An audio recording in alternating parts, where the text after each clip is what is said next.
Монголиянын президенти Ухнагийин Хурелсух 20-июлда Кыргызстанга мамлекеттик сапары менен келет. Бул тууралуу президенттин администрациясынын тышкы саясат бөлүм башчысы Сагынбек Абдумуталип билдирди. Сапардын алкагында визиттин статусуна ылайык салтанаттуу иш-чаралар. Ошондой эле президент Садыр Жапаров, Жогорку кеңештин төрагасы Нурланбек Тургунбек уулу жана министрлер кабинетинин төрагасы Адылбек Касымалиев менен эки тараптуу жолугушуулар пландаштырылган. Эки жактуу кызматташтыкты кеңейтүүгө багытталган документтердин топтомуна кол коюу мерчемделүүдө. Мындан тышкары сапардын алкагында Кыргыз-Монгол бизнес форуму, ошондой эле эки өлкөнүн искусство ишмерлеринин катышуусунда концерт өткөрүү пландалган деп белгиледи Сагынбек Абдумуталип.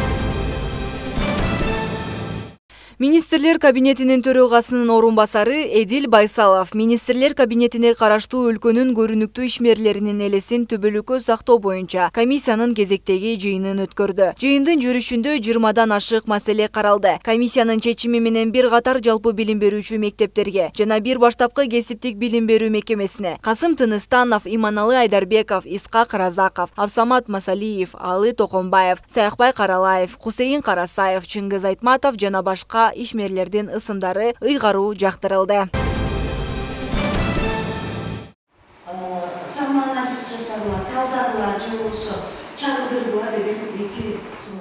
Кыргызстанда 12 жылдык билим берүү системасына өтүү үчүн мугалимдерди даярдоо иштери улантылып жатат. Быйылкы окуу иштери учурда Ишеналы Арабаев атындагы Кыргыз мамлекеттик университетинде өтүүдө. Сингапурлук 9 тренер аймактардан келген 200гө жакын мугалимдерге жаңы муундагы окуу китептерди кантип колдонуу керектигин түшүндүрүп беришти. Аларга кайра өз аймактарына барып, мугалимдерди окутуу милдети жүктөлгөн. Бул окутуу 3 этапта жүргүзүлөт. Азыр август айында окууну өткөндөн 28-ден баштап мугалимдерди окутуп башташат. Экинчи этап күзгү каникулда башталат. Андан кийин 3-чү этап кышкы каникулда. Бул проект ошо 4 жылга чейин созулган проекттин бири. Ушул 4 жылдык аралыгында биз бардык мугалимдерди даярдап, ушул методикага окутуп, уже мугалимдерге жетиштүү билим бергенге аракет кылабыз.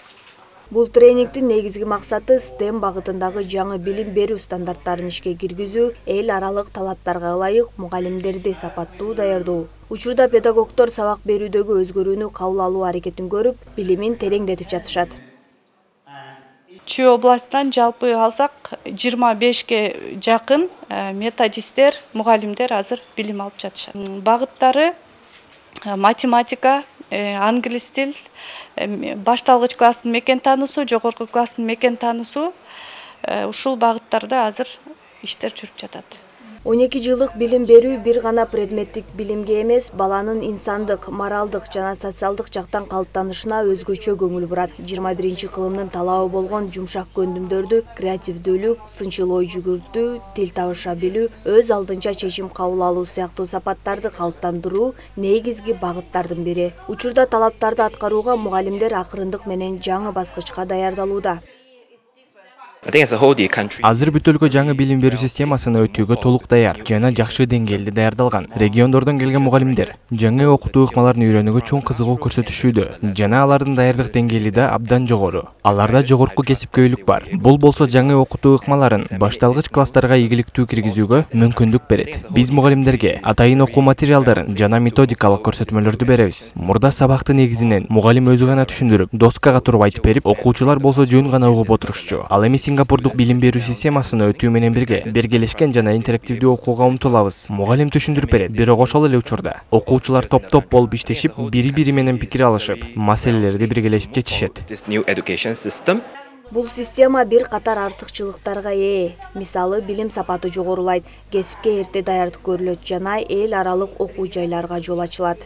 Сингапурдан келип окутаткан мугалимдердин методу именно наука менен, илимий менен үйрөтүлөт экен. Үстүртөн эмес, өтө практика менен углублено, расширено үйрөтүлөт экен балдар. Бул тренингде мен биринчи, экинчи 12 жылдыктын табияттануу методун үйрөнүп жатам. Булар даяр китеп, окуу китепке кошумча дептер, Ошондой эле мугалимге методикалык колдонмо, мугалимге көрсөтмө. Мына 3 комплекс, окуу методикалык комплексти даярдап, сүрөттөрү менен даярдап, орус тилинде жана кыргыз тилинде даярдап берип бизге көрсөтүп жатышат. Булардын методикасы абдан алдыга кеткен экен. Булар илимий иштерди өтө көп жүргүзгөндүктөн өтө бул абдан бизге кызыктуу болуп атат. Белгилей кетсек, келе жаткан окуу жылында 6 жаштагы балдар 1-класста окуй баштайт. Мектепке даярдоо курсун бүткөн балдар дароо 2-класска киришет. 5-7 класстар жаңы окуу программалар жана окуу китептери боюнча билим алууга өтүшөт. Жаңы окуу жылынан баштап 12 жылдык билим берүүнүн 1-этабы ишке ашат. Айдана Камалидин кызы Жумабай Исманалиев, УТРК Чүй. Эмгек, социалдык камсыздоо жана миграция министрлигинде үй бүлөлүк зомбулуктан коргоо маселесине арналган талкуу өттү. Ведомстводан маалымдашкандай, талкууга эмгек министринин биринчи орун басары Ализа Солтонбекова, өнөктөштөр жана бейөкмөт уюмдардын эксперттери катышты. Анда үй бүлөлүк зомбулуктан сактоо жана коргоо боюнча жергиликтүү комитеттердин ишин күчөтүү маселеси каралды. Коомдук негизде түзүлгөн бул туруктуу иш алып барган комитеттерге мамлекеттик органдардын жана жергиликтүү өз алдынча башкаруу органдарынын өкүлдөрү, жергиликтүү жаамааттардын мүчөлөрү жана жарандык коомдун өкүлдөрү кирет. Комитеттердин максаты үй бүлөлүк зомбулуктун, аялдардын, балдардын, улгайган жана аракетке жөндөмсүз жарандардын укуктарын бузуу фактыларынын алдын алуу боюнча өз ара аракеттенүүнү жана кызматташтыкты камсыз кылуу. Кыргыз Республикасынын президентинин Кыргыз Республикасынын мамлекеттик кызмат системасынын натыйжалуулугун жогорулатуу жана бюрократияны кыскартуу боюнча кошумча чаралар жөнүндө жарлыгын ишке ашыруу максатында. Ошондой эле үй бүлөлүк зомбулуктан чапа чеккен аялдарга жардам көрсөтүү системасынын натыйжалуулугун жогорулатуу, жергиликтүү деңгээлде иш алып барган органдардын функцияларын оптималдаштыруу жана мамлекеттик бийлик органдарынын өз ара аракеттешүүсүн камсыз кылуу үчүн мамлекеттик органдар ортосунда үй бүлөлүк зомбулуктун алдын алуу боюнча жергиликтүү комитеттердин ишин күчөтүү багытында жумушчу топ түзүү сунушталды. Япония өкмөтү 2025 жылдын биринчи жарым жылдыгында өлкөгө келген чет элдик туристтердин саны рекордтук деңгээлге жеткенин билдирди. Бул тууралуу Казинфорум маалымдады. Расмий маалыматка ылайык, январь-июнь айларында Японияга 21,5 миллион турист келген. Бул былтыркы жылы катталган 17,78 миллиондон мурдагы рекордтон кыйла жогору көрсөткүч болуп эсептелет. Июнь айында гана 3 миллион 380 миң чет элдик турист катталып, бул өткөн жылдын ушул мезгилине салыштырмалуу 7,6% көп. Туристтер эң көп Түштүк Корея жана Кытайдан келген. Бирок туристтердин мындай массалык агымы Япониянын айрым аймактарында ашкере туризмге алып келип, жергиликтүү калктын жашоо сапатына терс таасирин тийгизүүдө. Бул маселени чечүү үчүн Япониянын өкмөтү жаңы кеңсе түзүп, жергиликтүүлөр менен чет элдик туристтердин ортосундагы пикир келишпестиктерди жөнгө салууга киришкен. Ошол эле учурда Япониянын туризм агенттиги апрель-июнь айларында чет элдик туристтер жалпы 2,5 триллион йен коротконун маалымдаган. Бул былтыркы жылга салыштырмалуу 18%га жогору. Орточо эсеп менен ар бир турист 239 миң йен сарптаган. Эң көп каражат короткондордун катарында британиялыктар, андан кийин италиялыктар жана немистер турат.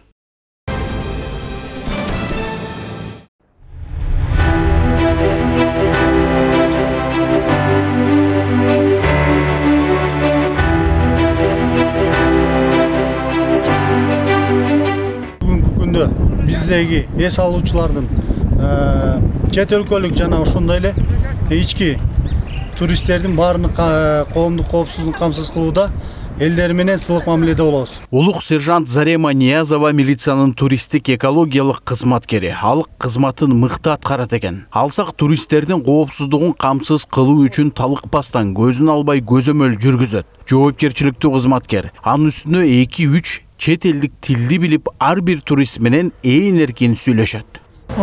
Жаш кезимде эле ошо максатым бар болчу, ошо милиция кызматкери болом деп, элдин укуктарын жана үйдөлөрдүн укуктарын коргоюн деп ошентип келдим. Азыр биз аларча Капчык айындагы эс алуу жайында турабыз. Бул жерде Чүй облустук ички иштер башкы башкармалыктын туристтик экологиялык милициясы туристтердин жана эс алуучулардын коомдук коопсуздугун камсыздоо максатында кызмат өтөшүүдө. Азыр милиция кызматкерлери тарабынан жогорудагы акыбалга көзөмөл жүргүзүү иш аракети жасалат. Анын жол жобосуна назар салсак. Чүй облусунун туристтик милициясынын катарында жалпы 41 кызматкер бар. Эс алуу мезгилин алганда бул сан бардык туристтик жайларды толугу менен камсыз кылууга жетпейт. Мындан улам коомдун коопсуздугун камсыз кылуу үчүн кайгул кызматкерлери дагы кошулушкан. Ошону менен бардыгы болуп 165 тартип сакчы биргеликте профилактика өткөрүшүп, тийиштүү кызматтарын аткарышууда. Акыркы 2 жылда Кыргызстанда туристтик тармагы өнүккөндүктөн, ошол эле учурда туристтердин саны кескин түрдө өскөндүктөн, ошол 2025 жылдын апрель айынан тарта ошо Чүй областынын ички иштер башкармалыгына туристтик милиция ачылды да. Бул туристтик милициянын күнүмдүк жумушу бул ошол эртең мененки саат 8ден баштап эртеңкиси саат 8ге чейин, то есть мындайча айтканда 8 сааттан атайын кызматкерлер бөлүнүп, ошо Чүй областынын аймагында эс алуучу жайларда, ошондой эле коомдук жайларда турист Кыргызстан Чүй областына келген туристтердин жана коноктордун коопсуздугун камсыз кылуу негизги максатыбыз. Ошол эле учурда ошо жергиликтүү баягы эс алуучу жайларда жергиликтүү элдер менен туристтердин ортосундагы түшүндүрүү иштерин жүргүзүү, ошол эле учурда жарандардын же болбосо ошо туристтер же конокторго карата терс мамилелер болуп кетпеш үчүн алдын ала түшүндүрүү иштерин жүргүзөт. Кызмат күнү түнү жүргүзүлгөндүктөн көрүнүктүү эс алуу жайларында милиция кызматкерлери туристтердин жана бардык эс алуучулардын сактыгын карап, коопсуздугун 24 саат бою тынымсыз камсыз кылышат. Күн сайын алар эс алган адамга каттамды туура тандоону, эс алуу жайларда өзүн туура алып жүрүүнү үйрөтүшүп, кандайдыр бир кооптуу учурлар катталганда тез жардам көрсөтүшөт. Кызматкерлер кыргыз тилинен башка дагы кошумча чет элдик тилдерди билишет экен. Муну менен алар чет элдик туристтер менен ээн эркин маектешип, аларга ыңгайлуу жагдай жаратышууда. This water is very dangerous.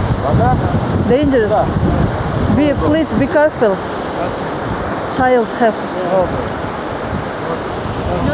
Бүгүнкү күнү туристтик милицияны чыңдоо маселесине басым жасалууда, алсак материалдык техникалык абалы толугу менен камсыздалып, кызматкерлердин квалификациясы жогорулоодо. Мындай көрүнүш чет элдик эс алуучунун коопсуздугун камсыздап, Кыргызстандын туристтик имиджин бекемдөөгө багытталган. Тынчтыкбек Акешев, Кудрат Ташмурзаев, УТРК Чүй, Ала Мүдүн району. Күн мурун маданият, маалымат жана жаштар саясаты министри Мирбек Мамбеталиев май Оун Шива музыкалык рок тобунун өкүлү Михаил Ефименкону кабыл алды. Ведомстводан билдиришкендей, рок аткаруучулар май айында биринчи жолу эл аралык Wacken Metal Battle сынагынын аймактык тандоосунун жеңүүчүсү болгон. Бул жеңиш аркылуу Кыргызстан дүйнөдөгү эң ири музыкалык фестивалдардын бири аталган Wacken Open Air сахнасына чыгуу мүмкүндүгүнө ээ болду. Мирбек Мамбеталиев бул сынакка катышуу үчүн рок тобуна колдоо көрсөтүүгө даяр экенин билдирди. Фестиваль Германияда өтөп, жыл сайын дүйнө жүзүнөн 80 миңден ашуун көрүүчүлөрдү чогултат. Бул жылы рок аткаруучулардын иш-чарасы 30 июлдан 2 августка чейин уланат.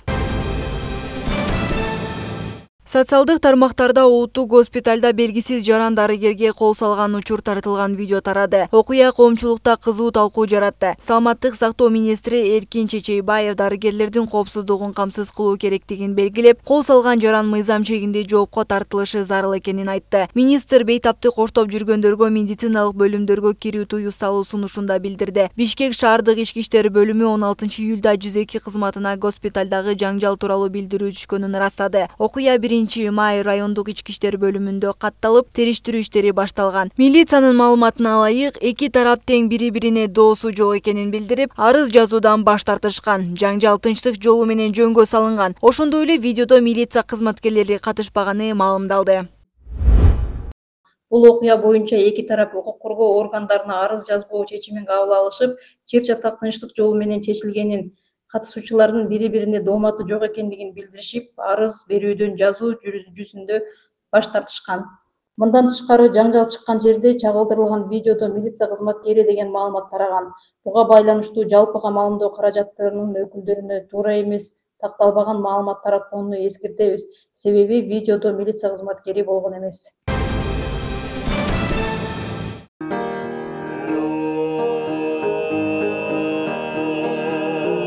Урмат Сатыбалдиев 30 жаштагы жаш мугалим жана келечеги кең таланттуу аткаруучу. Кыргыз-Түрк Манас университетин бүтүрүп, ошол эле окуу жайда сабак берип келген. Азыр өзүнүн жеке билим берүү мекемесинде жаштарга багыт көрсөтүп келет. Сахнадагы чебер аткаруусу, үнүнүн күчү менен ал жөн гана ырчы эмес, жүрөктү козгогон инсан. Эл аралык аренага кадам таштап жатканы анын талыкпаган эмгегинин жемиши. Өзү үчүн бул күтүүсүз, бирок эң кубанычтуу учур.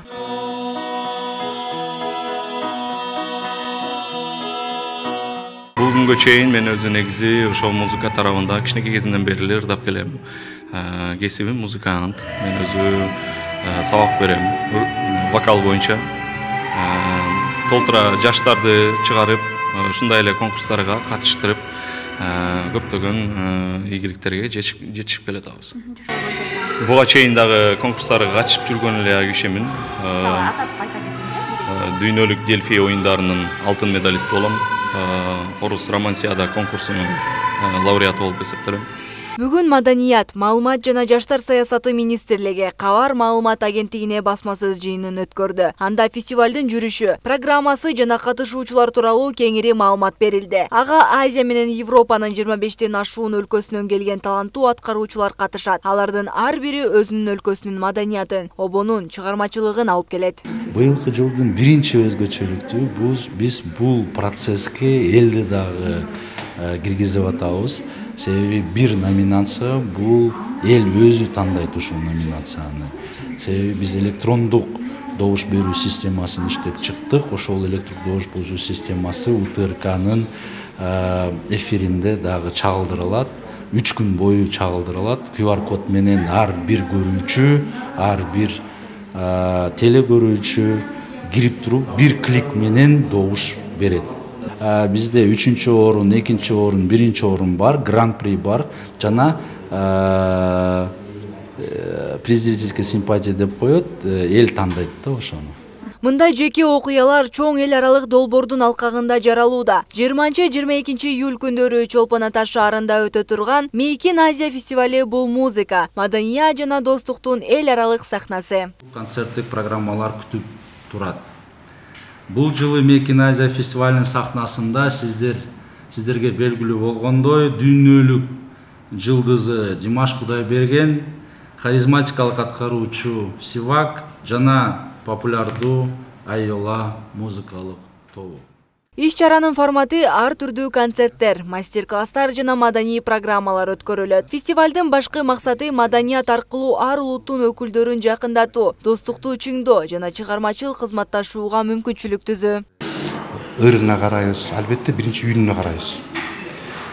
Үндүн жана сулуулугуна карайбыз, ырдаганына, анан интонация, таза ырдаш керек. Анан чыгарма, кенен чыгарма болуш керек. Ошонун баарына карайбыз. Быйыл күчтөр көп болот дейт. Ошонун арасынан тандоо албетте кыйын, бирок тандалат. Мейкин Азия бул жөн гана музыкалык фестиваль эмес. Бул улуттардын ортосундагы достукту бекемдеген, жаш таланттарга жол ачкан, руханий биримдикти жана маданият аркылуу тынчтыкты даңазалаган чоң аянтча. Ушундай иш-чаралар аркылуу Кыргызстан дүйнөгө үнүн угузуп, маданияты менен таанылып келет. Ал эми Урмат Сатыбалдиев сыяктуу жаштар ошол үндүн башаты. Айдана Ашимова, Чыңгыз Садыков, УТРК Чүй.